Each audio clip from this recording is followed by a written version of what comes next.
नमस्कार, आप देख रहे हैं राजधानी लाइव। मैं हूं आपके साथ काजल ठाकुर। राजधानी लाइव की पहली खबर देश की राजधानी दिल्ली से आपको बता देते हैं। दिल्ली के उप मुख्यमंत्री मनीष सिसोदिया ने एक डिजिटल प्रेस कॉन्फ्रेंस की और केंद्रीय मंत्रियों पर जमकर हमला बोला। सिसोदिया ने कहा कि केंद्र सरकार की एक बहुत सीनियर मंत्री ने एक प्रेस कॉन्फ्रेंस की। मैंने वो प्रेस कॉन्फ्रेंस देखी। उन्होंने दिल्ली में राशन की योजना और वैक्सीन को लेकर तमाम योजनाओं को लेकर सीएम अरविंद केजरीवाल को खूब गालियां दी। आजकल केंद्र सरकार के मंत्रियों के पास एक ही काम रह गया है कि वो दिन में एक बार मीडिया में आते हैं और अरविंद केजरीवाल को गाली देने लगते हैं। काम की बात कोई नहीं करता है, राष्ट्र की बात कोई नहीं करता है। कभी कोई मंत्री आएंगे तो पश्चिम बंगाल की सरकार को गाली देने लगेंगे, कभी कोई और मंत्री आता है तो झारखंड की सरकार को गाली देने लग जाते हैं और कभी महाराष्ट्र की सरकार को गालियां देने लगते हैं। आजकल केंद्र सरकार के पास राज्यों को गाली देने के अलावा कोई दूसरा काम नहीं बचा है। कभी कहेंगे कि ऑक्सीजन की सप्लाई पूरी नहीं हुई। अरे ऑक्सीजन को लेकर गड़बड़ किसने की? केंद्र सरकार ने गड़बड़ की। आप समय रहते ठीक कर लेते तो आज ये गड़बड़ ना होती। आप भी सुनिए क्या कुछ कहा था मनीष सिसोदिया ने।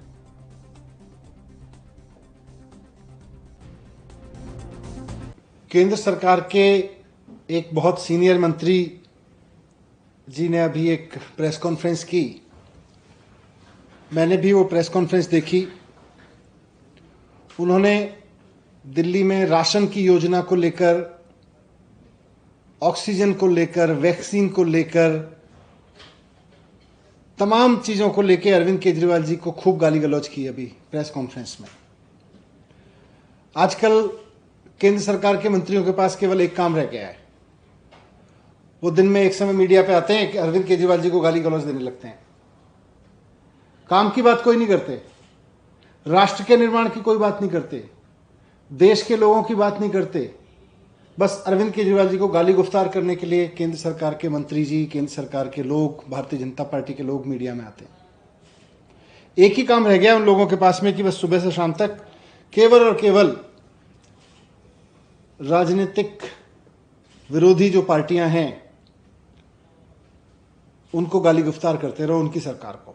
सुबह से शाम तक किसी दिन आएंगे तो वेस्ट बंगाल की सरकार को गाली देने लगेंगे, किसी दिन केंद्र सरकार के कोई मंत्री आएंगे तो झारखंड की सरकार को गाली देने लगेंगे, किसी दिन केंद्र सरकार के कोई मंत्री आएंगे तो महाराष्ट्र की सरकार को गाली देने लगेंगे। आजकल केंद्र सरकार के पास में राज्य सरकारों को गाली गुफ्तार करने के अलावा कोई काम नहीं बचा है क्या?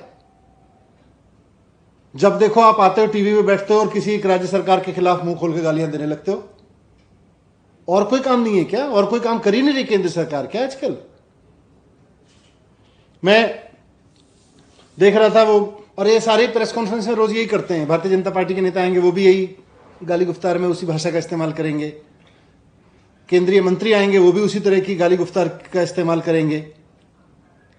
कभी कहेंगे कि साहब ऑक्सीजन की सप्लाई नहीं हुई। अरे ऑक्सीजन का पूरा मैसअप किसने किया? केंद्र सरकार ने ऑक्सीजन का मैसअप किया। आप ठीक कर लेते समय रहते। दिन भर ये गाली गुफ्तार का काम भारतीय जनता पार्टी के नेता करते हैं। आज केंद्रीय मंत्री ने भी किया। मैं उस पर कुछ नहीं कहूँगा क्योंकि मेरे संस्कार मुझे गाली देना नहीं सिखाते। वो उनके संस्कार हैं, वो जाने। पर यह ज़रूर कहना चाहूँगा कि चाहे वो ऑक्सीजन का मसला हो या राशन का मसला हो, परीक्षा का मसला हो या वैक्सीन का मसला हो, कुल मिला के सब में एक कॉमन फैक्टर है और वो है केंद्र सरकार की विफलता। केंद्र सरकार पूरी तरह से विफल रही। उसके बाद में फिर आके सुप्रीम कोर्ट को कहना पड़ा, फिर आपने वो काम किए।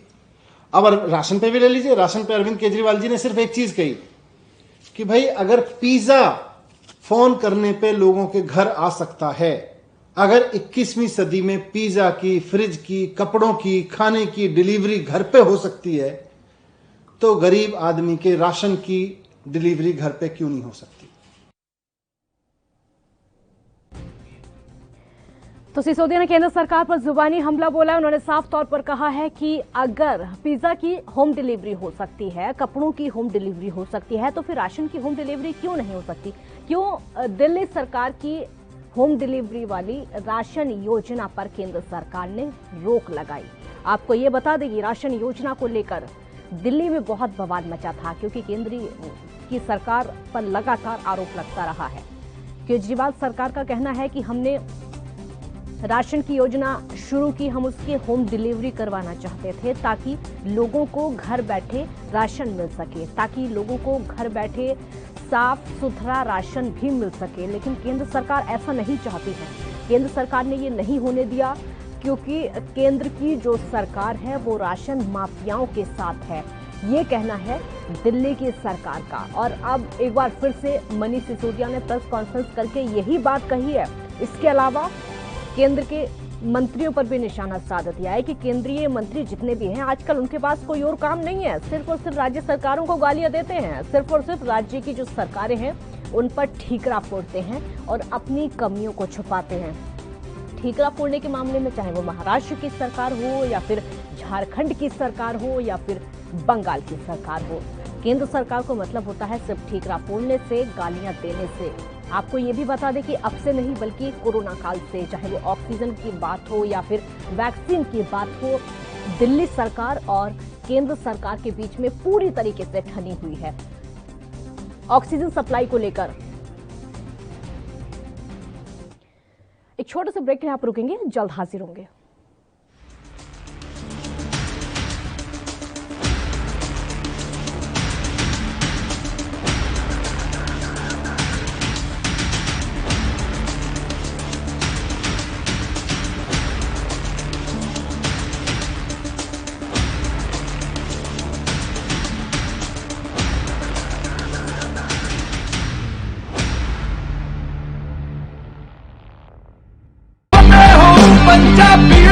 फतेह किट ਦਿੱਤੇ ਨੇ ਕਿ ਤੁਹਾਨੂੰ ਕਿਤੇ ਜਾਣ ਦੀ ਲੋੜ ਨਹੀਂ। ਅਗਰ ਤੁਸੀਂ ਪੋਜ਼ਿਟਿਵ ਹੋ, ਸਟੇਜ 1 ਦੇ ਵਿੱਚ ਹੋ, ਲੈਵਲ 1 ਦੇ ਵਿੱਚ ਹੋ, ਆਪਣੇ ਘਰ 'ਚ ਜਾਓ, ਫਤਿਹ ਕਿਟ ਤੁਹਾਨੂੰ ਮਿਲ ਜੂਗਾ।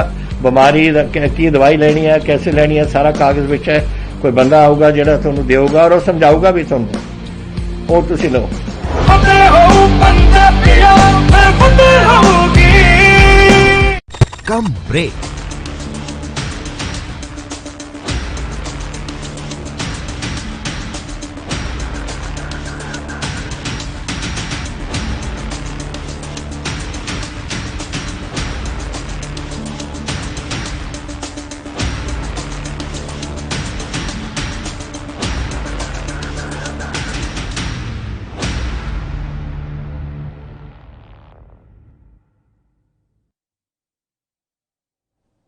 ब्रेक के बाद एक बार फिर स्वागत है आपका। तो दिल्ली सरकार और केंद्र की सरकार के बीच में पूरी तरीके से ठनी हुई है। एक बार फिर से मनीष सिसोदिया ने केंद्र सरकार पर जमकर हमला बोला है। पहले ऑक्सीजन को लेकर, फिर उसके बाद वैक्सीन को लेकर लड़ाई लगातार होती रही है। जब सीएम केजरीवाल खुद प्रेस कॉन्फ्रेंस करते हैं, प्रेस कॉन्फ्रेंस करके दिल्ली के बारे में बताते हैं, वहां पर क्या क्या कमियां हैं, कोरोना काल में कैसे कैसे हालात रहे हैं, जब उनको बयां किया जाता है तो ये भी केंद्र सरकार को बुरा लगता है। ऐसा कहा भी जाता है दिल्ली सरकार की तरफ से। राशन योजना को लेकर बहुत ज्यादा बवाल मचा हुआ है क्योंकि वो योजना लागू नहीं हो पाई है और यही वजह है कि गुस्सा और ज्यादा बढ़ गया है। जो दोनों सरकारों के बीच में बात है वो और ज्यादा ठन चुकी है। प्रेस कॉन्फ्रेंस करने के लिए मनीष सिसोदिया आते हैं तो राशन के मुद्दे को उठा लेते हैं, अन्य राज्यों के मुद्दों को उठा लेते हैं, ऑक्सीजन सप्लाई जैसे तमाम ऐसे मुद्दे हैं जिसको लेकर लगातार ठनती रही है दिल्ली सरकार और केंद्र सरकार के बीच में। राज्य सरकारों को केंद्र के मंत्री कोसते हैं, ये है मनीष सिसोदिया का कहना। लगातार इस तरह की बातें निकलकर सामने आती रही है। कोरोना काल में एक तरफ जिस तरीके के हालात दिल्ली में हैं, पहले लॉकडाउन लगा हुआ था, हालात थोड़े सुधरे, उसके बाद अनलॉक कर दिया गया है क्योंकि केसेस लगातार कम होते चले जा रहे हैं। इसीलिए उम्मीद है कि हालात और ज्यादा कंट्रोल हो जाएंगे। दिल्ली सरकार को लगता यह है कि कोरोना केसेस कम होने का एक सबसे बड़ा जो फैक्टर है वो लॉकडाउन है, क्योंकि जब तक लॉकडाउन नहीं लगाया गया था तब तक कोरोना की चेन नहीं टूटी थी।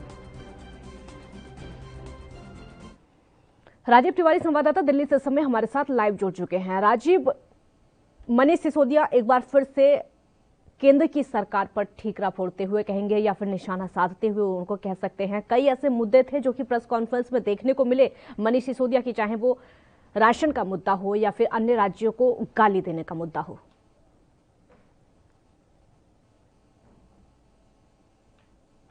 भाजपा की तरफ से सरकार को यही कहा जा रहा है कि सरकार ने बिल्कुल भी एक्शन नहीं किया। शासन के मुद्दे हों या फिर के मुद्दे हों या फिर क्या कहते हैं और किसी तरीके से राजनीति को लेकर हो, मगर कहीं ना कहीं अरविंद केजरीवाल की तरफ से भी कहीं में पलटवार किया गया और भाजपा के जो लोग हैं वो कहीं ना कहीं सिर्फ दिल्ली सरकार को पहुंचने का काम कर रहे हैं, ना कि दिल्ली सरकार दिल्ली की जनता को वैक्सीन देने का काम कर रहे हैं, ना ही ऑक्सीजन देने का काम किया गया था। और कहीं ना कहीं स्थिति बिल्कुल बेड़ी की है। तो यही स्थिति देखने को अगर आप बात करें इस तरीके से स्थिति को सुधारने की, तो कहीं ना कहीं दोनों ही सरकारों की जिम्मेदारी बनती है, दोनों ही सरकारें मिलकर काम करें ताकि जनता को वैक्सीन भी मिले और राहत भी मिल सके। जी पूरी जानकारी के लिए एक छोटे से ब्रेक के लिए आप रुकेंगे, जल्द हाजिर होंगे।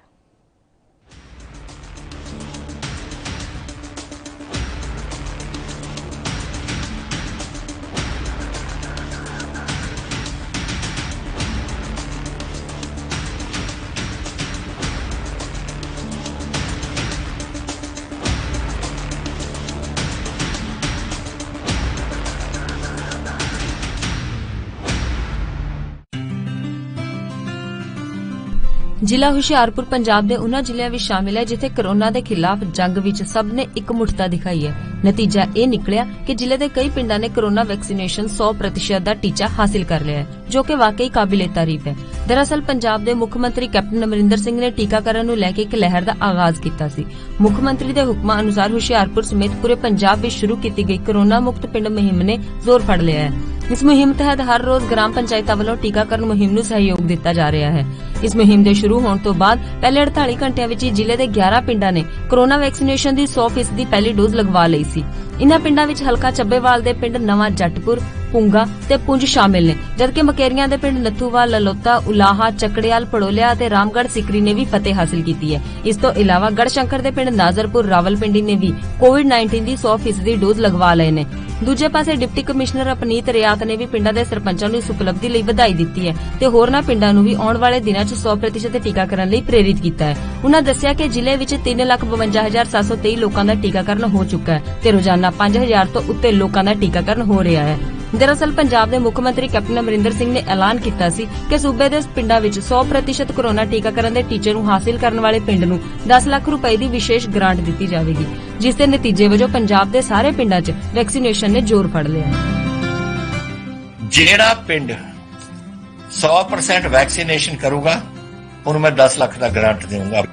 ਨੋਟ ਕਰ ਲਓ, ਜਿੰਨੇ ਵੈਕਸੀਨ, ਮੈਨੂੰ ਪਤਾ ਵੈਕਸੀਨੇਸ਼ਨ ਦਾ ਕੋਈ ਡਰ ਹੈ, ਪਰ ਜਦ ਆਓ ਲੱਗ ਜਾਓ ਲਾਈਨਾਂ ਦੇ ਵਿੱਚ ਔਰ ਕਰਾ ਲਓ ਆਪਣੀ ਵੈਕਸੀਨੇਸ਼ਨ ਔਰ ਤੁਹਾਡੀ ਗ੍ਰਾਂਟ ਮੈਂ ਦੇ ਦੂੰਗਾ। ਜੋ ਕੁਝ ਤੁਸੀਂ ਆਪਣੇ ਪਿੰਡ 'ਚ ਕਰਾਉਣਾ ਤੁਸੀਂ ਕਰਾ ਲਓ। ਜ਼ਿਕਰਯੋਗ ਹੈ ਕਿ ਪੰਜਾਬ ਦੀ ਕੈਪਟਨ ਅਮਰਿੰਦਰ ਸਿੰਘ ਸਰਕਾਰ ਵਾਇਰਸ ਦੀ ਸ਼ੁਰੂਆਤ ਤੋਂ ਹੀ ਅਲਰਟ ਮੋਡ ਤੇ ਸੀ, ਜਿਸ ਦਾ ਨਤੀਜਾ ਇਹ ਨਿਕਲਿਆ ਕਿ ਅੱਜ ਪੰਜਾਬ ਦੇ ਵਿੱਚ ਕੋਰੋਨਾ ਦੇ ਕੇਸ ਘੱਟ ਤੇ ਹਸਪਤਾਲਾਂ 'ਚ ਸਹੂਲਤਾਂ ਜ਼ਿਆਦਾ ਨੇ।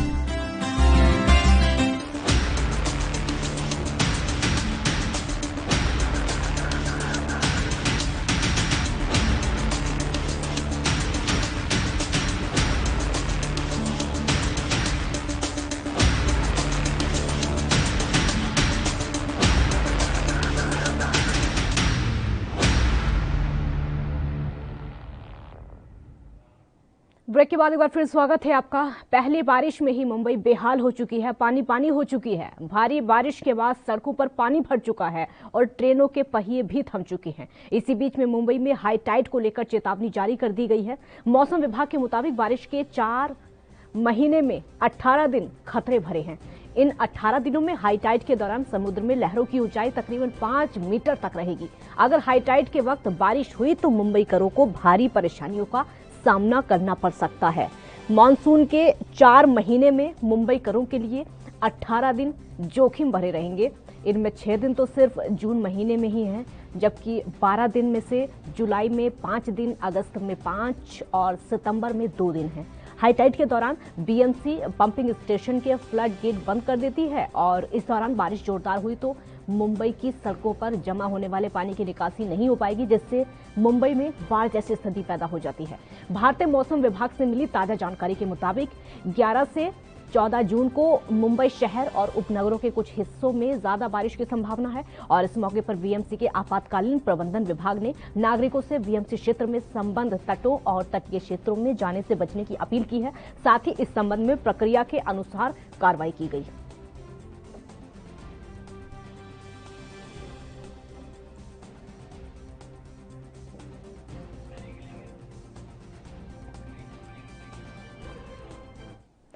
एक ब्रेक लेना होगा यहाँ पर। ब्रेक के बाद आपको सुनवाएंगे कि मौसम विभाग का क्या कुछ कहना है दिल्ली को लेकर और मुंबई को लेकर।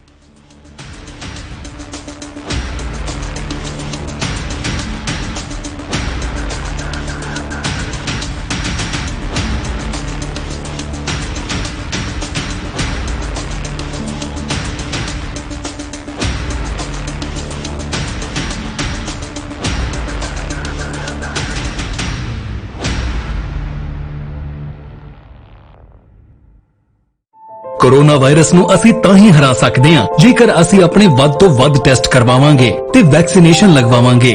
जैसे ਤੁਹਾਨੂੰ ਕੋਈ ਥੋੜੀ ਬਿਮਾਰੀ ਵੀ ਲੱਗੇ, ਤੁਹਾਨੂੰ ਲੱਗੇ ਕਿ ਮੈਨੂੰ ਮੇਰੀ ਛਾਤੀ 'ਚ ਦਰਦ ਹੈ ਜਾਂ ਮੈਨੂੰ ਖਾਂਸੀ ਹੋ ਗਈ ਜਾਂ ਮੈਨੂੰ ਜ਼ੁਕਾਮ ਹੋ ਗਿਆ ਜਾਂ ਮੇਰਾ ਬਦਨ ਦਰਦ ਹੈ, ਤੁਸੀਂ ਵੇਟ ਨਾ ਕਰੋ, ਟੈਸਟ ਕਰਾਓ। ਪੰਜਾਬ ਸਰਕਾਰ ਵੱਲੋਂ ਕੋਰੋਨਾ ਵਾਇਰਸ ਨਾਲ ਨਜਿੱਠਣ ਲਈ ਪੰਜਾਬ ਦੇ ਪਿੰਡਾਂ ਵਿੱਚ ਵੈਕਸੀਨੇਸ਼ਨ ਡਰਾਈਵ ਚਲਾਈ ਗਈ ਹੈ ਤਾਂ ਜੋ 18 ਸਾਲ ਤੋਂ ਉੱਪਰ ਦੇ ਸਾਰੇ ਲੋਕ ਜਲਦ ਤੋਂ ਜਲਦ ਆਪਣੀ ਵੈਕਸੀਨੇਸ਼ਨ ਕਰਵਾ ਸਕਣ। ਪੂਰੇ ਪੰਜਾਬ ਦੇ ਪਿੰਡਾਂ ਲਈ ਕੋਵਿਡ ਟੈਸਟਿੰਗ ਕੇਂਦਰ ਸਥਾਪਿਤ ਕੀਤੇ ਗਏ ਨੇ। ਜੇਕਰ ਤੁਹਾਨੂੰ ਬੁਖਾਰ ਜ਼ੁਕਾਮ ਜਿਹੇ ਲੱਛਣ ਮਹਿਸੂਸ ਹੁੰਦੇ ਹਨ ਤਾਂ ਤੁਰੰਤ ਆਪਣਾ ਕੋਰੋਨਾ ਵਾਇਰਸ ਦਾ ਟੈਸਟ ਕਰਵਾਓ। ਕੋਰੋਨਾ ਸੰਬੰਧੀ ਜਾਣਕਾਰੀ ਲਈ 104 ਹੈਲਪਲਾਈਨ ਤੇ ਕਾਲ ਕਰੋ। तो ਤੁਸੀਂ ਪਲੀਜ਼ ਇਸ ਗੱਲ ਤੋਂ ਹੁਣ ਮੇਰੀ ਗੱਲ ਮੰਨੋ ਕਿ ਆਪਾਂ ਪੰਜਾਬ ਨੂੰ ਬਚਾਉਣਾ ਹੈ, ਆਪਣੇ ਪਰਿਵਾਰਾਂ ਨੂੰ ਬਚਾਉਣਾ ਹੈ, ਆਪਣੇ ਪਿੰਡ ਨੂੰ ਬਚਾਉਣਾ ਹੈ, ਤੁਸੀਂ ਆਪਣੇ ਮੁਹੱਲਿਆਂ ਨੂੰ ਬਚਾਉਣਾ ਹੈ। ਤੁਸੀਂ ਜੋ ਦੱਸਿਆ ਡਾਕਟਰਾਂ ਨੇ ਕਰੋ।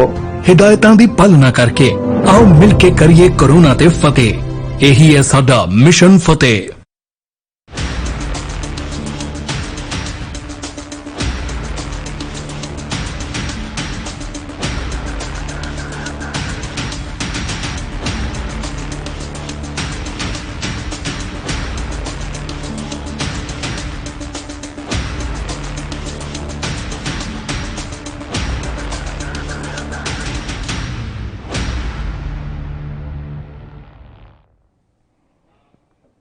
ब्रेक के बाद एक बार फिर स्वागत है आपका। पहली बारिश में मुंबई पानी पानी हो चुकी है। मौसम विभाग का क्या कुछ कहना है मुंबई को लेकर, आपको सुनवाते हैं। Today, Indian Meteorological Department declared that with the formation of the low pressure system in the North Bay of Bengal and its likely inward movements, and simultaneously it is getting intensified, especially the Maharashtra coast is going to witness heavy to very heavy and extremely heavy rainfall in next 4 to 5 days of time. Especially the Konkan coast would witness Mumbai, Thane, Palghar, Raigad and Ratnagiri definitely are going to witness heavy to very heavy with extremely heavy. Today Raigad is given the red alert. At the same time Ratnagiri is also on the red alert. Mumbai, Thane would be again on the red alert on Sunday, and the trend of the rainfall in Mumbai is going to be increasing. Mumbaikars, Thanekars, please take care. Don't go out unless you have very urgent work. Take care. Weather is going to be very severe these days. Mumbai में लगातार 3 दिनों से बारिश हो रही है। ऐसे में मुंबई करों के लिए तबाही की बारिश मानी जा रही है। तस्वीरें देखते रहे कि लगातार मुंबई में बारिश हो रही है। हालांकि यह बारिश झमाझम हो रही है। जिस तरह से लगातार मुंबई के कई निचले इलाकों में पानी भरने की शिकायत आ रही है, वहीं मुंबई महानगर पालिका लगातार जद्दोजहद करती हुई दिख रही है। तस्वीरें साफ तौर पर यह दिखाई दे रही है कि किस तरह से मुंबई में मानसून अब स्थिर हो गया है। हालांकि मानसून विभाग ने पहले ही कह दिया था कि 13 जून तक यह मानसून बना रहेगा। ऐसे में तस्वीरें भी ठीक उसी तरह से आ रही है कि मुंबई में लगातार मानसून स्थिर होकर बारिश झमाझम हो रही है। मुंबई का यह इलाका है जहां लगातार बारिश हो रही है। फिलहाल आपको बता दें कि किस तरह से पिछले 2 दिनों में लगातार तबाही वाली बारिश हुई है। उसमें कई घर ढह गए हैं, कई गाड़ियों के ऊपर जो है दीवार गिर गई है, तो कई पेड़ गिर चुके हैं। ऐसे में चाहे मिलन सभ्यों की बात करें या फिर अंधेरी मिलन सभ्यों की बात करें या मलार सभ्यों की बात करें, लगातार जलभराव हो रहा है। वहीं मुंबई सहित सायन कोलीवाड़ा के अलावा दादर हिंदमाता तमाम जो सर्कल है वहां पे जलभराव की स्थिति बनी हुई है। लगातार मनपा कोशिश कर रही है कि जलभराव को जल्द से जल्द निकाला जाए। हालांकि ये भी बात सामने आ रही है कि मुंबई महानगर पालिका ने जिस तरह से तैयारियों के जिक्र किया था, वो तैयारियां बिल्कुल खोखली नजर आ रही है। लिहाजा मुंबई में जलभराव की स्थिति लगातार हो रही है। हालांकि यह कहा जा रहा है कि प्री मानसून है, यानी कि मानसून के पहले जब बारिश होती है इस तरह की चीजें महानगर पालिका और मुंबई को अवगत कराया गया था कि मुंबई में 4 दिन तक लगातार मौसम खराब रहेंगे, तेज बारिश हो सकती है।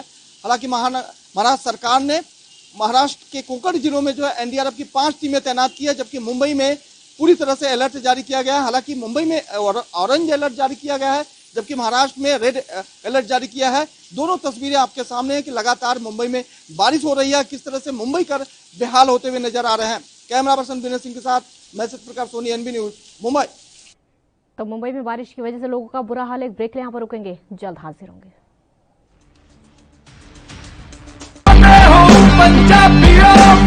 वैक्सीन जरूर करानी है, तुसी थोड़ी एंटीबॉडीज ਵਧਾਉਣੇ ਨੇ। ਜਦੋਂ ਤੁਹਾਡੇ ਐਂਟੀਬॉडीज ਵਧਣਗੇ, ਉਹ ਐਂਟੀਬॉडीज ਨੇ ਜਿਹੜੀ ਕੋਰੋਨਾ ਦੇ ਨਾਲ ਜੰਗ ਲੜ ਸਕਦੀ ਹੈ ਤੁਹਾਡੇ ਬॉडीज ਦੇ ਵਿੱਚ। ਇਹ ਤੁਹਾਨੂੰ ਕਰਾਉਣਾ ਚਾਹੀਦਾ ਹੈ। ਤੁਹਾਨੂੰ ਉਹ ਡਾਕਟਰ ਜੋ ਪਹਿਲੇ ਦਿਨ ਤੋਂ ਕਹਿ ਰਹੇ ਨੇ ਮਾਸਕ ਨਹੀਂ ਭੁੱਲਣਾ। ਅਗਰ ਕਿਸੇ ਨੂੰ ਕੋਵਿਡ ਹੋ ਵੀ ਚੁੱਕਿਆ, ਉਹਨੂੰ ਵੀ ਦੇਖੋ ਕਿ ਮਾਸਕ ਪਹਿਨੇ, ਕਿਉਂਕਿ ਸਟ੍ਰੇਨਸ ਬਦਲਦੇ। ਇਹ ਜਿਹੜੇ ਸਟ੍ਰੇਨ ਨੇ ਨਾ ਕੋਰੋਨਾ ਦੇ, ਇਹਨਾਂ ਦੀ ਮਿਊਟੈਂਟਸ ਬਣ ਜਾਂਦੇ ਨੇ। ਇਸ ਕਰਕੇ ਤੁਸੀਂ ਉਹ ਜੋ ਬੇਸਿਕ ਚੀਜ਼ਾਂ ਨੇ, ਮਾਸਕ ਪਹਿਨਣਾ, ਹੱਥ ਧੋਣੇ, सोशल डिस्टेंसिंग रखनी, ये जरूरी है। ਤੁਹਾਨੂੰ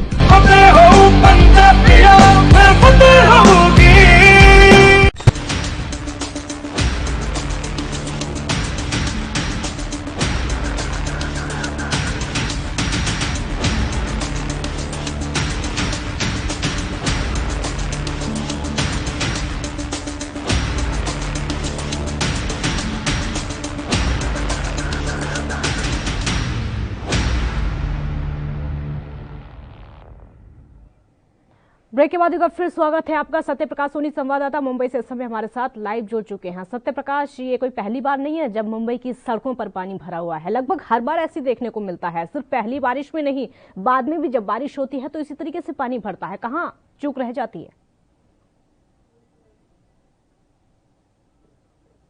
सत्य प्रकाश, आवाज सुन पा रहे सत्य प्रकाश मेरी? लगता आवाज उन तक नहीं पहुंच पा रही है। लेकिन ये देखिए तस्वीरें, देखिए कैसी तस्वीरें इस समय, ये महानगर मुंबई की तस्वीरें आपके सामने, किस तरीके से पानी वहां पर भरा हुआ है। अगली खबर की तरफ आगे बढ़ते हैं, क्योंकि पंजाब बीजेपी के इंचार्ज दुष्यंत सिंह ने कहा है कि आगामी विधानसभा चुनाव में बीजेपी अकेले ही 117 सीटों पर चुनाव लड़ेगी और वहीं अकाली दल और बहुजन समाज पार्टी के बीच में गठजोड़ का ऐलान हो सकता है। दोनों दलों के बीच में चंडीगढ़ में मीटिंग होनी है। तो ये बड़ी बात निकलकर इस समय सामने आ रही है चंडीगढ़ से कि बीएसपी और अकाली के बीच में गठबंधन हो सकता है। इसको लेकर जो खबरें निकलकर सामने आ रही हैं, बसपा और अकाली साथ में चुनाव लड़ सकते हैं। तो पंजाब में चुनाव की तैयारियां तेज हो चुकी हैं।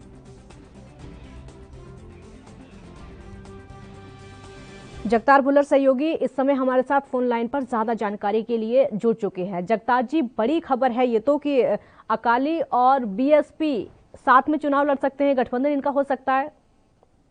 बिल्कुल निश्चित तौर पर, क्योंकि पंजाब विधानसभा चुनाव की बात करें तो 20 और 22 फरवरी को पंजाब की इलेक्शन हो रही है और उसके चलते अब क्योंकि श्रोमणी अकाली दल का जो गठजोड़ था, गठबंधन था, वो भारतीय जनता पार्टी के साथ टूट गया।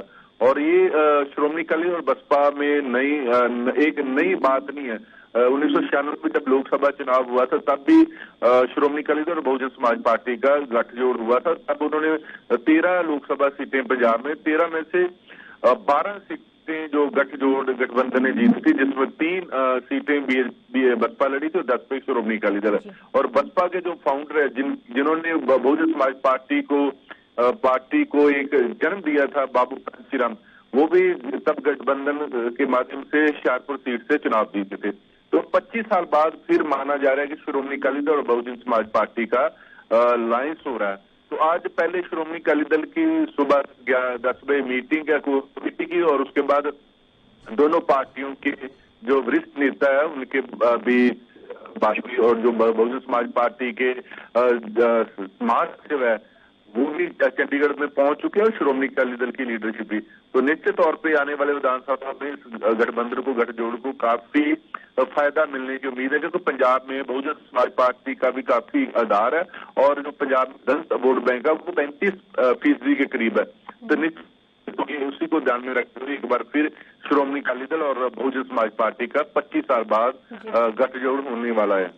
बहुत शुक्रिया जगतार जी आपका इस पूरी जानकारी के लिए। तो 25 साल के बाद अकाली और बीएसपी का गठबंधन होने वाला है। बहुत शुक्रिया आपका। राजधानी लाइव में फिलहाल इतना ही। आप देखते रहिए एएनबी न्यूज। नमस्कार।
कम ब्रेक और ज्यादा खबरों के साथ देखिए ANB news in channel number पर।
खबरनामा, खबर से असर तक शाम 5 बजे सिर्फ ANB न्यूज पर। रूरल कोरोना वॉलंटियर्स कह के एक 7 ਬੰਦਿਆਂ ਦਾ ਗਰੁੱਪ ਹਰ ਪਿੰਡ ਦੇ ਵਿੱਚ ਬਣਾਇਆ ਜਾਏ। ਉਹ 7 ਮੈਂਬਰ ਦਾ ਗਰੁੱਪ ਆਪਣੇ ਪਿੰਡਾਂ ਦੇ ਵਿੱਚ ਘੁੰਮੇ ਔਰ ਇਹਦੇ ਵਿੱਚ ਉਹਨਾਂ ਨੂੰ ਐਮਫਸਾਈਜ਼ ਕਰਨਾ ਚਾਹੀਦਾ ਹੈ ਟੈਸਟ ਕਰੋ, जैसे मैं ਤੁਹਾਨੂੰ ਦੱਸਿਆ। ਜਿੱਥੇ ਫਿਰ ਅਗਰ ਕੋਈ ਪੋਜ਼ਿਟਿਵ ਨਿਕਲਿਆ ਉਹ ਕਿਹਨੂੰ ਮਿਲਿਆ ਉਹਨੂੰ ਟ੍ਰੇਸ ਕਰੋ ਕਿ ਜਾ ਕੇ ਦੇਖੋ ਕਿ ਕਿਹਨੂੰ ਮਿਲਿਆ, ਉਹਨੂੰ ਵੀ ਟੈਸਟ ਕਰੋ ਔਰ ਫਿਰ ਜਿਹੜੇ ਕੋਵਿਡ ਪੋਜ਼ਿਟਿਵ ਨੇ ट्रीट करो। 3 T's, 3 T's, test, trace and treat. ये चीज़ां अगर आप कर सकिए तो तुसी देखो ये अपने पिंड और मोहल्ले कंट्रोल आ सकती है।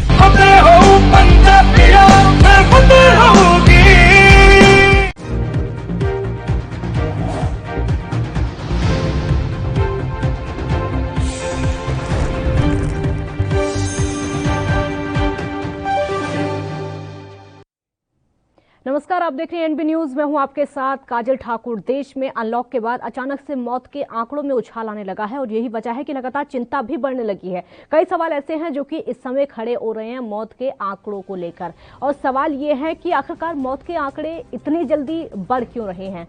क्या पहले से मौत के आंकड़ों को सही नहीं पेश किया गया था, या फिर विपक्ष की तरफ से जो प्रतिक्रिया दी गई थी कि सरकारी मौत के आंकड़े और शमशान घाट के मौत के आंकड़ों में बहुत ज्यादा भिन्नता है?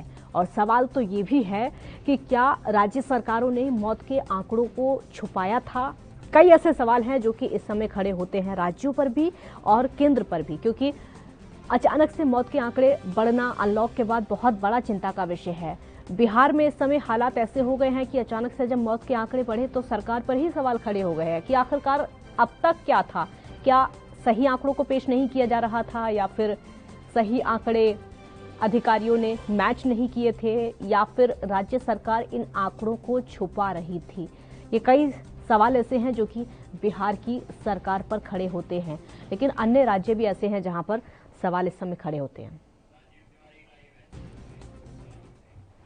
राजीव तिवारी संवाददाता इस समय दिल्ली से हमारे साथ लाइव जुड़ चुके हैं। राजीव, अचानक से अनलॉक के बाद हमने देखा कि मौत के आंकड़े बढ़ने लगे थे, क्या लग रहा है, क्या वजह हो सकती है? और लगभग कई राज्यों में एक जैसी स्थिति थी।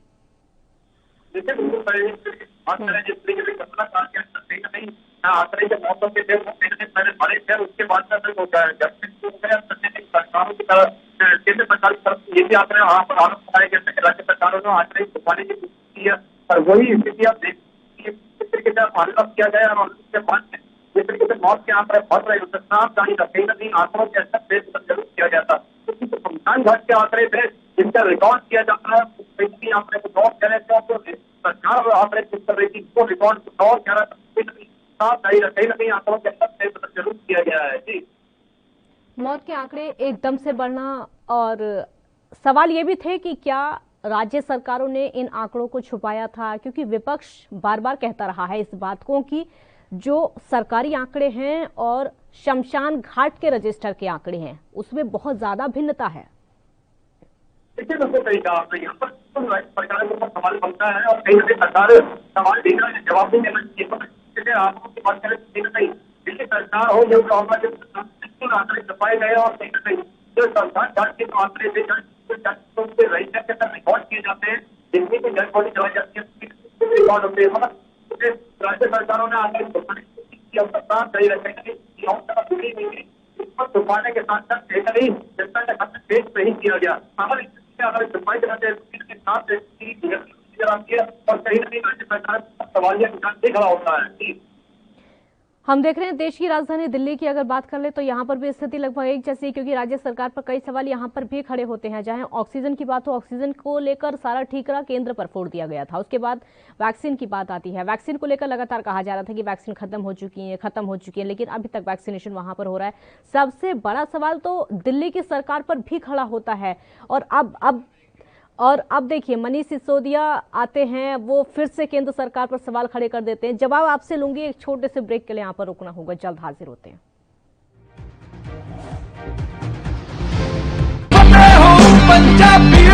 फतेह किट ਦਿੱਤੇ ਨੇ ਕਿ ਤੁਹਾਨੂੰ ਕਿਤੇ ਜਾਣ ਦੀ ਲੋੜ ਨਹੀਂ। ਅਗਰ ਤੁਸੀਂ ਪੋਜ਼ਿਟਿਵ ਹੋ, ਸਟੇਜ 1 ਦੇ ਵਿੱਚ ਹੋ, ਲੈਵਲ 1 ਦੇ ਵਿੱਚ ਹੋ, ਆਪਣੇ ਘਰ ਜਾਓ, ਫਤਿਹ ਕਿਟ ਤੁਹਾਨੂੰ ਮਿਲ ਜੂਗਾ। ਬਿਮਾਰੀ ਦਾ ਕੀ ਦਵਾਈ ਲੈਣੀ ਹੈ, कैसे ਲੈਣੀ ਹੈ, ਸਾਰਾ ਕਾਗਜ਼ ਵਿੱਚ ਹੈ। कोई बंदा आऊगा ਜਿਹੜਾ ਤੁਹਾਨੂੰ ਦੇਊਗਾ और ਸਮਝਾਊਗਾ ਵੀ ਤੁਹਾਨੂੰ, ਉਹ ਤੁਸੀਂ ਲਓ।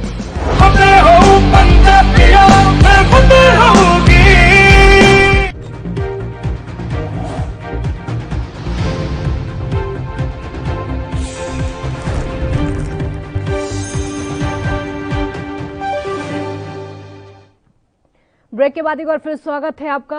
राजीव तिवारी संवाददाता हमारे साथ लगातार जुड़े हुए हैं। राजीव, हम दिल्ली की बात कर रहे थे कि दिल्ली में चाहे ऑक्सीजन की बात हो या फिर वैक्सीन की बात हो, दिल्ली सरकार फंसी हुई भी नजर आ रही थी, सरकार पर सवाल भी उठ रहे थे। और अब मनीष सिसोदिया आते हैं, वो प्रेस कॉन्फ्रेंस करते हैं, अन्य राज्यों की बातों को उठा लेते हैं कि केंद्र सरकार ऐसा कर रही है, राज्य सरकारों को गाली दे रही है। क्या समझे इससे? सीधे सीधे समझ जाता है कि मुद्दों को भटकाने की कोशिश। सरकार तो दिल्ली सरकार कोरोना काल के अंदर ना तो अस्पतालों के अंदर ऑक्सीजन उपलब्ध कराने के लिए संख्या बढ़ाई थी, जब एक साल का उसके अंदर दिल्ली सरकार को लगातार संख्या बढ़ानी थी, मगर दिल्ली सरकार ने अस्पतालों की संख्या और ज्यादा घटा भी थी। मगर कहीं ना कहीं ऑक्सीजन को लेकर स्थिति बड़ी थी, थी, मगर केंद्र सरकार की तरफ से बहुत बड़ा गया था, दिल्ली सरकार की कोई तैयारी नहीं की गई है, क्योंकि राज्य सारे कदम छोड़े गए थे, क्योंकि राज्य सरकार ने बहुत कहा था कि हम स्थिति को कंट्रोल करेंगे अगर स्थिति गिरती है तो। मगर इस तरीके से वैक्सीन की कमी बताई गई और बार बार कहा कि वैक्सीन खत्म है और केंद्र सरकार मदद नहीं करी, केंद्र सरकार को वैक्सीन देनी चाहिए थी, मगर केंद्र सरकार की तरफ से भी कहा गया कि दिल्ली सरकार को वैक्सीन दी गई है, उसका रिकॉर्ड नहीं है और दिल्ली सरकार वैक्सीन जो है प्राइवेट अस्पतालों के हाथ में दे रही है। और कहीं ना कहीं दिल्ली सरकार बार बार कहीं ना कहीं जनता को गुमराह करने के लिए केंद्र सरकार को केंद्र सरकार जो है वो राज्य सरकार को देती है। तो कहीं ना कहीं दोनों ही सरकारें जिम्मेवार है और दोनों ही सरकारों ने कहीं ना कहीं छुपाने की कोशिश की गई है आंकड़ों में भी, और कहीं ना कहीं स्थिति की। बहुत शुक्रिया आपका इस पूरी जानकारी के लिए। तो स्थिति ये हो चुकी है कि मौत के आंकड़ों का अचानक से बढ़ना, सवाल खड़े करता है और सवाल जो है राज्य सरकारों पर भी खड़े होते हैं कि आखिरकार ऐसा क्यों हुआ, या फिर सवाल एक ये भी है कि क्या अनलॉक में बहुत जल्दबाजी कर दी गई है। वो मौत के आंकड़े अब तक ही कम नहीं हुए थे जिसके चलते जल्दबाजी कर दी गई अनलॉक की प्रक्रिया में। क्या अभी भी लॉकडाउन ऐसे ही बरकरार रहना चाहिए था ताकि ये आंकड़े ना बढ़ते। कई ऐसे सवाल हैं जो कि कई राज्य सरकारों पर भी खड़े होते हैं कि आखिरकार ऐसी कौन सी वजह रही कि मौत के आंकड़े लगातार बढ़ते चले जा रहे हैं। अभी भी देश में कोरोना कंट्रोल हो चुका है, केसेस लगातार कम होते जा रहे हैं, 1 लाख से नीचे कोरोना केसेस का आंकड़ा जो है वो आ चुका है। लेकिन फिर भी सतर्क रहने की बहुत ज़्यादा ज़रूरत है। लापरवाही नहीं बरती जा सकती है। अगर लापरवाही बरती तो वो जान पर भारी पड़ सकती है। हम बार बार यही कहेंगे कि अपने घर से आप जब भी निकलिए मास्क लगाकर ही निकलिए, सोशल डिस्टेंसिंग का पालन करिए। अगर कोई काम ना हो तो घर से बाहर बिल्कुल भी मत निकलिए, क्योंकि जितना हो सके घर में रहिए। हालांकि रोजगार चाहिए होता है सभी को, क्योंकि कोरोना काल में लोगों का रोजगार भी छिना है। उसके लिए अब उनको घर से बाहर निकलना ही पड़ेगा और यही वजह है कि अब राज्यों को धीरे धीरे अनलॉक भी किया गया है। तो आप अगर घर से बाहर निकल रहे हैं, क्योंकि घर से बाहर निकलना बेहद ज़रूरी है, तो पूरे प्रिकॉशन के साथ निकलिए। लापरवाही बिल्कुल मत बरतिए, क्योंकि वो आपकी जान पर भारी पड़ सकती है, आपके परिवार को नुकसान हो सकता है, या फिर आपके आसपास अन्य लोग जितने भी हैं उनको भी नुकसान हो सकता है। इसलिए आप ये सोचिए कि आप खुद को ही नहीं बचा रहे बल्कि अपने आसपास के लोगों को और परिवार को भी बचा रहे हैं। मुरारी संवाददाता इस समय हमारे साथ मुंबई से जुड़ चुके हैं। मुरारी, हमने देखा है कि अनलॉक जैसे ही हुआ कई राज्यों में मौत के आंकड़े अचानक से बढ़ गए हैं। क्या लग रहा है इसके पीछे? क्या राज्य सरकारों ने आंकड़ों को छुपाया होगा, या फिर जो शमशान घाट के आंकड़े थे और सरकारी आंकड़े थे उनमें कोई भिन्नता थी, या फिर अनलॉक में जल्दबाजी कर दी गई?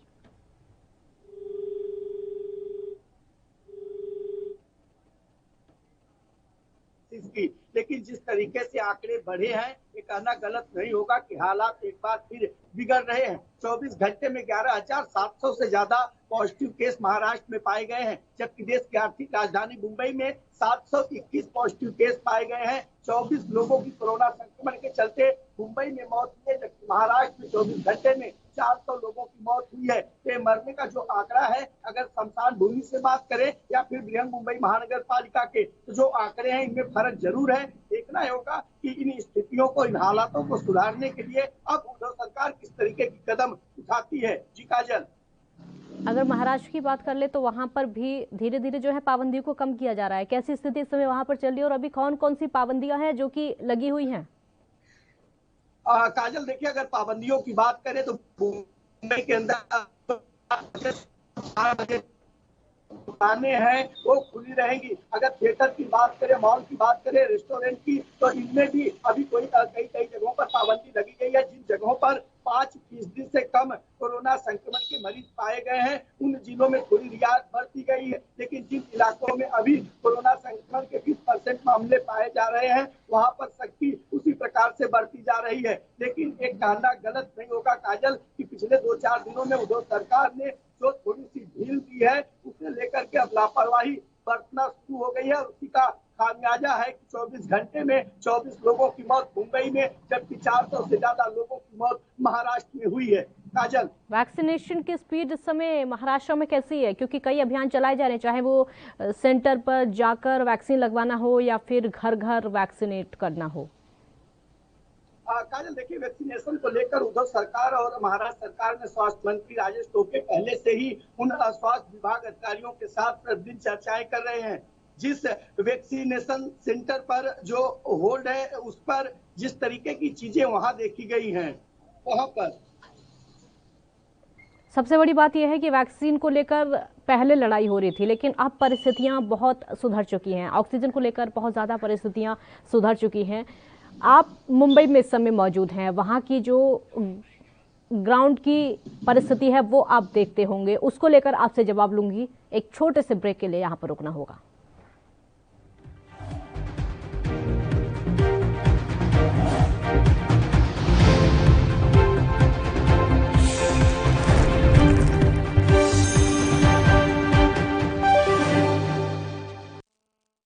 ਕੋਰੋਨਾ ਵਾਇਰਸ ਨੂੰ ਅਸੀਂ ਤਾਂ ਹੀ ਹਰਾ ਸਕਦੇ ਹਾਂ ਜੇਕਰ ਅਸੀਂ ਆਪਣੇ ਵੱਧ ਤੋਂ ਵੱਧ ਟੈਸਟ ਕਰਵਾਵਾਂਗੇ ਤੇ ਵੈਕਸੀਨੇਸ਼ਨ ਲਗਵਾਵਾਂਗੇ।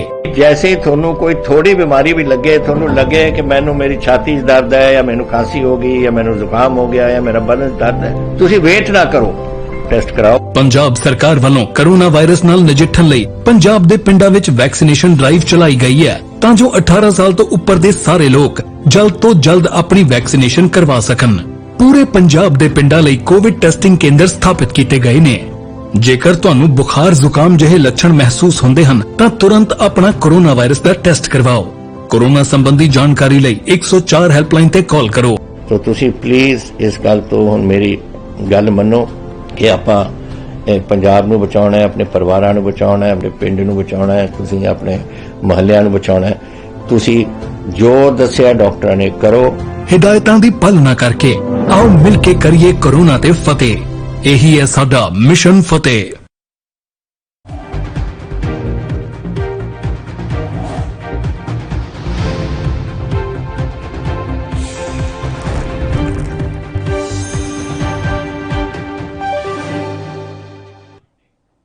ब्रेक के बाद एक बार फिर स्वागत है आपका। मुरारी संवाददाता हमारे साथ लगातार जुड़े हुए हैं। मुरारी, मैं मुंबई की आपसे रिपोर्ट पूछ रही थी। आप वहां पर रहते हैं, रोजाना ग्राउंड जीरो पर रहते हैं, लोगों से बातचीत करते हैं।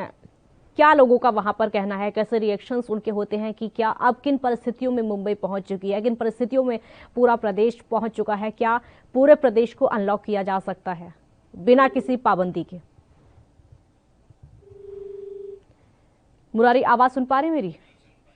लगता है आवाज उन तक नहीं पहुंच पा रही है, लेकिन जैसी तस्वीरें वहां से निकलकर सामने आती हैं वो लगभग ऐसी ही हैं कि चिंता बढ़ा देती हैं, डर और ज़्यादा बढ़ा देती हैं। क्या सरकार और शमशान के आंकड़ों में कोई भिन्नता थी? इसकी वजह से अचानक से इतने सारे मौत के आंकड़े बढ़ चुके हैं। क्या राज्य सरकारों ने छुपाए हैं मौत के आंकड़े, उसकी वजह से ऐसा हो पाया है? अनलॉक होते ही मौत के आंकड़ों ने डराना शुरू कर दिया है। कई राज्यों की परिस्थिति ऐसी देखने को मिली है और इसीलिए चिंता जाहिर सी बात है कि बढ़ जाती है। कई राज्यों को लेकर सवाल अब ये उठ रहे हैं कि क्या अनलॉक कर दिया जाए, क्या वो परिस्थितियां आ चुकी हैं, क्या वो समय आ चुका है कि अब राज्य को अनलॉक कर दिया जाए? लेकिन इतनी आसानी से नहीं किया जा सकता है, क्योंकि अनलॉक किया मतलब लोग लापरवाही बरतेंगे, अपने घर से बाहर निकलेंगे, बिना मास्क के घर से बाहर निकलेंगे, सोशल डिस्टेंसिंग, जाहिर सी बात है लोग भूलने लगते हैं। जैसे जैसे कोरोना को भूलने लगते हैं वैसे वैसे सोशल डिस्टेंसिंग को भी भूलने लगते हैं, क्योंकि हमने ये पहली लहर में भी देख लिया था, हमने वो दूसरी लहर में भी देख लिया था। पहली लहर में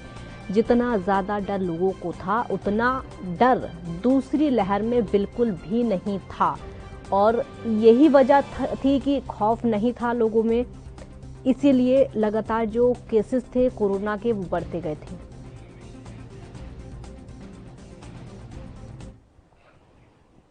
गौरव मिश्रा संवाददाता अयोध्या से इस समय हमारे साथ जुड़ चुके हैं ज्यादा जानकारी के लिए। गौरव, अयोध्या का हाल बताइए सबसे पहले, कोरोना को अपडेट क्या चल रहा है वहां पर, किस तरीके के हालात हैं, क्या लोग पूरी तरीके से कोरोना गाइडलाइंस का पालन कर रहे हैं? देखिए काजल, आपको बता दें कि रामनगरी अयोध्या में जो कोरोना के केस थे वो काफी कम हो गए हैं। आपको बता दें कोविड का जो हॉस्पिटल बनाया गया था वो 400 बेड वाला था, पूरा हॉस्पिटल खाली हो गया है। जो कोविड के मरीजों की संख्या है वो 177 है, लेकिन वो होम आइसोलेट है। अगर हम बात करें जिस तरीके से लोग जो है बिना मास्क के और बगैर जो है कोई डर व बिना परवाह के बाहर निकल रहे हैं, ऐसे में कहीं ना कहीं तमाम प्रकार की लोगों को मुसीबत का सामना भी झेलना पड़ सकता है। जिस तरीके से बताया जाता है कि धर्मनगरी अयोध्या है, यहाँ पर काफी मठ मंदिर है, लेकिन यहाँ के मंदिरों पर भी काफी भीड़ देखी जा रही है काजल। कहीं ना कहीं जो मामला है वो पूरी तरीके से लोग लॉकडाउन जिस तरीके से लगाया गया था उसमें भी बेहिचक घूम रहे थे, लेकिन जब से अनलॉक हो गया उसमें भी लोग बेहिचक घूम रहे, तो कहीं ना कहीं कोरोना काल में लोगों को काफी मुश्किल का सामना भी करना पड़ सकता है। लेकिन इतना जरूर कहा जाएगा कि लापरवाही लोग खुद बरत रहे हैं और उसी का खामियाजा उनको भुगतना भी पड़ता है जब लॉकडाउन हो जाता है। तो देखिए सीधे तौर पर जिस तरीके से देखा जाए जो बाजार है अनलॉक हो गया है, बाजारों में लोगों की भीड़ देखी जा रही है। जिला प्रशासन द्वारा लोगों को बताया जाता है कि सोशल डिस्टेंसिंग का पालन करें, लेकिन जिस तरीके से मौत का जो आंकड़ा था वो दूसरा स्टेप काफी बहुत ही खतरनाक था, लेकिन उसमें लोगों को खौफ नहीं थी। वही था जो मौत का आंकड़ा बढ़ता नजर आ रहा था, लेकिन जो जिस तरीके से अब कोरोना के केसेस में कमियां आ रही हैं, लेकिन कहीं ना कहीं ऐसे लोग जो है सावधानियां नहीं बरतेंगे तो कोरोना के केस काफी बढ़ते फिर नजर आएंगे। काजल, कोरोना के केसेस लगातार बढ़ते चले जा रहे हैं, लेकिन एक सबसे बड़ा सवाल ये है, मैं आपसे सवाल पूछूंगी, एक ब्रेक यहां पर लेना होगा, जल्द हाजिर होंगे।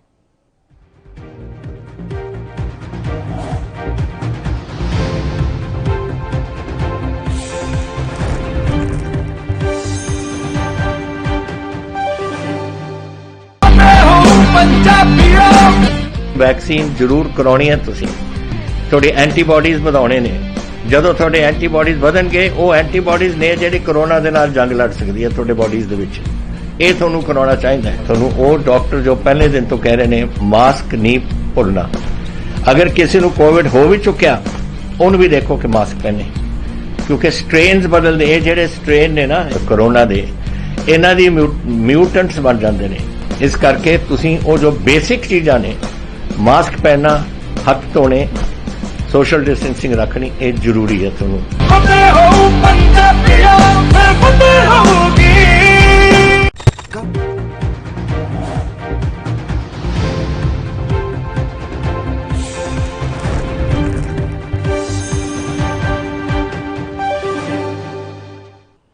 ब्रेक के बाद एक बार फिर स्वागत है आपका।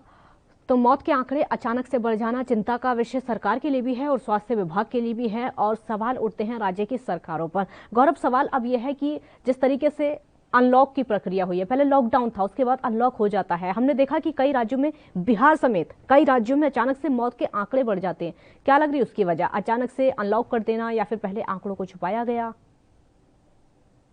देखिए, आपको बता दें कि जिस तरीके से जो छिपाया जा रहा है, जो मौत हो रही थी, जो दूसरा स्टेप था वो काफी खतरनाक था, उसमें मौत का आंकड़ा बढ़ता नजर आ रहा था, लेकिन साफ तौर पर उसको भी छिपाने का काम कर दिया गया है। अब अनलॉक हो गया है। क्या कोरोना के केस में कमियां आ रही हैं? जिस तरीके से स्वास्थ्य विभाग द्वारा जो जारी किया जाता है हेल्थ बुलेटिन, उसमें जो निकल के आता है, तो वही कहीं ना कहीं उत्तर प्रदेश की अगर हम बात करें तो वहां पर जो मरीजों की संख्या है काफी कमी आ रही है। तो स्वास्थ्य विभाग की तरफ से पर डे जो है जो मरीजों की संख्या होती है, उसके लिए जो है जारी किया जाता है हेल्थ बुलेटिन। काजल, हम उत्तर प्रदेश की तस्वीरें भी देखते हैं। उत्तर प्रदेश में कई गांव ऐसे हैं जो कि बहुत ज्यादा पिछड़े हुए हैं, वहां पर कोई स्वास्थ्य विभाग की टीम नहीं पहुंचती है, वहां पर लोगों की आज तक अभी टेस्टिंग नहीं हुई, उनका वैक्सीनेशन भी नहीं हुआ है। कई इलाके ऐसे भी हैं। देखिए, अगर हम धर्मनगरी अयोध्या की बात करें तो अयोध्या में जो ज्यादा जो है पिछड़ा क्षेत्र है, वहां पर स्वास्थ्य विभाग की टीम नाम मात्र के लिए गठित की गई है, लेकिन अभी तक स्वास्थ्य विभाग का कोई महकमा वहां पर नहीं पहुंचा है। ऐसे में खास जो है अंदाजा लगाया जा सकता है, जहां पर अधिकारियों का खौफ रहता है कि यहां पर चेकिंग आ सकती है, वहां तक लोग खाना पूर्ति के लिए पहुंचते हैं, लेकिन जो पिछड़ा क्षेत्र होता है वहां पर अभी तक स्वास्थ्य विभाग की टीम नहीं पहुंच रही है। तो कहीं ना कहीं लोगों के साथ बर्ताव किया जा रहा है। काजल, ये बर्ताव अच्छा नहीं है, क्योंकि कोरोना जो है एक खतरनाक महामारी है, इससे लगातार मौत बढ़ता गया है, लेकिन इसको देखने के बाद भी अगर स्वास्थ्य विभाग नहीं चेतता है तो कहीं ना कहीं नाइंसाफी का काम किया जा रहा है। राज्य की सरकार, योगी सरकार दावे तो करती है कि वैक्सीनेशन बहुत ज्यादा स्पीड से हो रहा है, ज्यादा से ज्यादा लोगों को वैक्सीनेट किया जा रहा है और दिसंबर तक प्रदेश की एक बहुत बड़ी आबादी का वैक्सीनेशन हो जाएगा। अयोध्या में कैसी स्पीड है वैक्सीनेशन की? देखिए, वैक्सीनेशन को लेकर के अगर बात करें तो अयोध्या में 13 सेंटर बनाए गए हैं, लेकिन कहीं ना कहीं ऐसा कभी कभी देखने को मिलता है, वहां पर वैक्सीन खत्म हो जाती है, लोग इंतजार करते रहते हैं, तो ये कहीं ना कहीं सवालिया निशान खड़ा होता है। लेकिन जिस तरीके से वैक्सीनेशन की बात करें तो पहले लोगों को अभाव था कि वैक्सीन लगवाने के लिए लोग डर रहे थे, लेकिन अब कहीं ना कहीं सब लोग इच्छुक है वैक्सीन लगवाने के लिए। इसी के लिए जो रजिस्ट्रेशन है वो काफी संख्या में देखा जा रहा है, और जो वैक्सीनेशन लगवाने की संख्या देखी जाती है वो काफी अस्पताल में भीड़ रहती है। तो कहीं ना कहीं लोग वैक्सीन लगवाना चाहते हैं और अपने जीवन को सुरक्षित करना चाहते हैं। काजल, बहुत शुक्रिया आपका इस पूरी जानकारी के लिए। तो सरकारें तो दावे करती हैं कि ये वैक्सीनेशन भी चल रहा है, मौत के आंकड़े बहुत ज्यादा नहीं है, लेकिन फिर भी चिंता का विषय है। बहुत शुक्रिया आपका इतनी जानकारी के लिए, क्योंकि उत्तर प्रदेश की जैसी तस्वीरें निकलकर सामने आती हैं तो मन में सवाल खड़े होते हैं, क्योंकि मौत के आंकड़े भी कम होने का नाम नहीं ले रहे, भले ही संक्रमितों के आंकड़े कम हो रहे हों। लापरवाही अभी नहीं बरती जा सकती है, क्योंकि कोरोना अभी खत्म नहीं हुआ है, इसीलिए लापरवाही अगर बरती तो वो आपकी जान पर भारी पड़ सकती है। इसीलिए जितना हो सके हम भी आपसे लगातार अपील कर रहे हैं, अपने घर से बाहर कम से कम निकलिए। अगर बहुत ज़्यादा काम है तभी आप घर से बाहर निकलिए, लगातार मास्क लगाकर रखिए। अगर घर से बाहर आप निकल रहे हैं तो घर में रहते हुए भी प्रिकॉशन जितनी हो सके उतनी लीजिए। सोशल डिस्टेंसिंग का पालन करना बेहद ज़रूरी हो जाता है, क्योंकि आप उससे सिर्फ खुद को सुरक्षित नहीं रखते हैं बल्कि दूसरों को भी सुरक्षित रखते हैं। आप अगर सुरक्षित होते हैं तो दूसरे लोग भी सुरक्षित होते हैं। लेकिन राजनीति कोरोना को लेकर जिस तरीके से हुई, ऑक्सीजन को लेकर भी हुई, वैक्सीनेशन को लेकर जिस तरीके से हुई, ठीक वैसे ही संक्रमितों की संख्या को लेकर भी हो रही थी।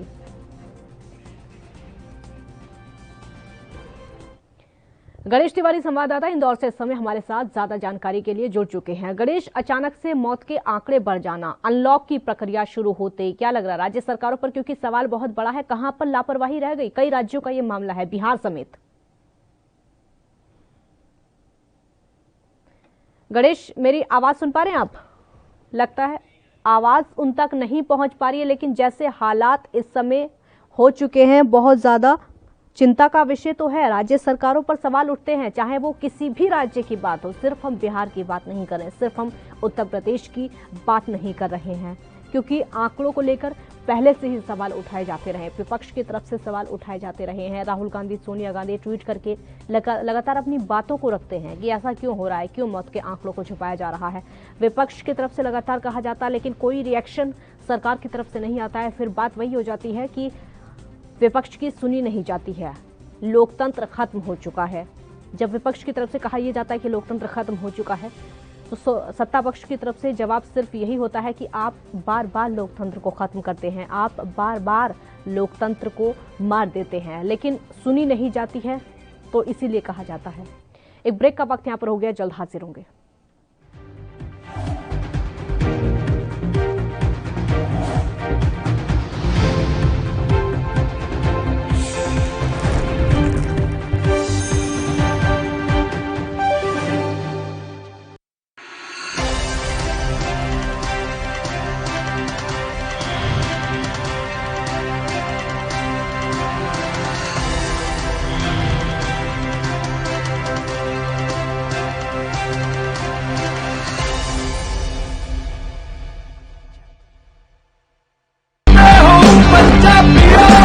रूरल कोरोना वॉलंटियर्स कह के एक 7 ਬੰਦਿਆਂ ਦਾ ਗਰੁੱਪ ਹਰ ਪਿੰਡ ਦੇ ਵਿੱਚ ਬਣਾਇਆ ਜਾਏ। ਉਹ 7 ਮੈਂਬਰ ਦਾ ਗਰੁੱਪ ਆਪਣੇ ਪਿੰਡਾਂ ਦੇ ਵਿੱਚ ਘੁੰਮੇ ਔਰ ਇਹਦੇ ਵਿੱਚ ਉਹਨਾਂ ਨੂੰ ਐਮਫਸਾਈਜ਼ ਕਰਨਾ ਚਾਹੀਦਾ ਹੈ, ਟੈਸਟ ਕਰੋ। ਜੈਸੇ ਮੈਂ ਤੁਹਾਨੂੰ ਦੱਸਿਆ, ਜਿੱਥੇ ਫਿਰ ਅਗਰ ਕੋਈ ਪੋਜ਼ਿਟਿਵ ਨਿਕਲਿਆ, ਉਹ ਕਿਹਨੂੰ ਮਿਲਿਆ ਉਹਨੂੰ ਟ੍ਰੇਸ ਕਰੋ, ਕਿ ਜਾ ਕੇ ਦੇਖੋ ਕਿ ਕਿਹਨੂੰ ਮਿਲਿਆ, ਉਹਨੂੰ ਵੀ ਟੈਸਟ ਕਰੋ। ਔਰ ਫਿਰ ਜਿਹੜੇ ਕੋਵਿਡ ਪੋਜ਼ਿਟਿਵ ਨੇ, ਟ੍ਰੀਟ ਕਰੋ। 3 T's, 3 T's, test, trace and treat. ਇਹ ਚੀਜ਼ਾਂ ਅਗਰ ਆਪਾਂ ਕਰ ਸਕੀਏ ਤਾਂ ਤੁਸੀਂ ਦੇਖੋ ਇਹਦੇ 'ਚ ਆਪਣੇ ਪਿੰਡ 'ਚ ਔਰ ਮੁਹੱਲਿਆਂ 'ਚ ਕੰਟਰੋਲ ਆ ਸਕਦੀ ਹੈ।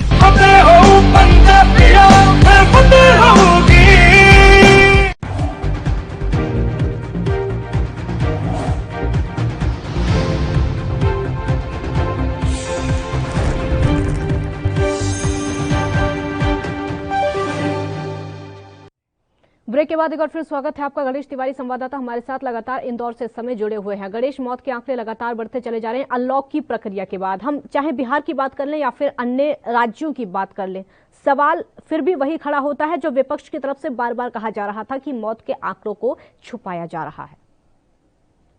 निश्चित तौर पर जी अनलॉक हुआ है, उन चीजों पर लोगों को छूट दी गई है, राहत दी गई है। उसके बाद हालांकि अगर कोरोना आंकड़े की बात करें तो आंकड़े जरूर कम आ रहे हैं, लेकिन मौत के आंकड़े अभी वही से वही है। अगर अभी 24 घंटे की ही बात करें तो जो कोरोना के आंकड़े मध्य प्रदेश में सामने आए, हालांकि मध्य प्रदेश में 397 मामले कोरोना पॉजिटिव आंकड़े सामने आए हैं, जो कि 30 दिनों के बाद ये आंकड़े 400 से कम आए हैं। लेकिन जो मौत के आंकड़े हैं वो 35 लोगों की इन 397 लोगों में से मौत हो चुकी है। तो निश्चित तौर पर जो मौत के आंकड़े हैं वो लगातार जो है अभी भी कम नहीं हुए हैं। पहले के जैसे ही मौत के आंकड़े अगर एक जो जिस हिसाब से कोरोना के आंकड़े आ रहे हैं, पॉजिटिव के आंकड़े रहे हैं, उसके हिसाब से अगर देखा जाए तो निश्चित तौर पर मौत के आंकड़ों की कमी नहीं आई है। लगातार जो केंद्र सरकार का विपक्ष थी, विपक्ष लगातार केंद्र सरकार पर और प्रदेश सरकार पर हमलावर की मौत के आंकड़े छिपाने को लेकर, क्योंकि जो कोरोना की दूसरी स्ट्रेन थी वो सबने देखा है कि किस तरह से कब्रिस्तान और शमशान घाटों पे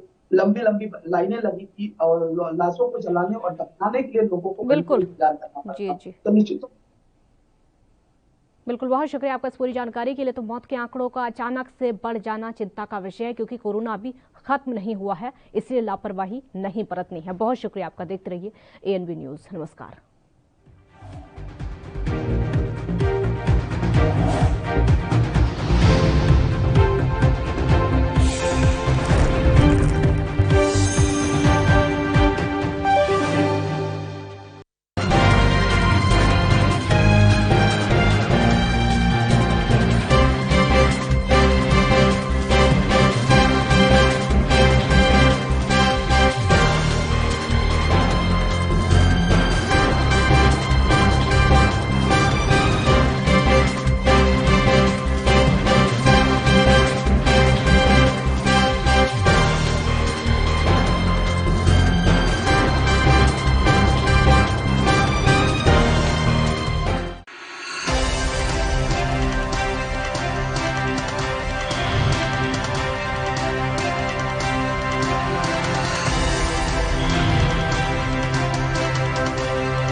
चाहे सियासत की हो या सरकार की, खबर चाहे भ्रष्टाचार की हो या गुनहगार की, दिन भर में क्या रहा देश जगत का हाल, किस मुद्दे ने बनाई किसकी सरकार, रखते हैं हम सब पर नजर, पहुंचाते हैं हम हर खबर। हम हैं ANB न्यूज। कम ब्रेक और ज्यादा खबरों के साथ देखिए ANB news in channel number पर।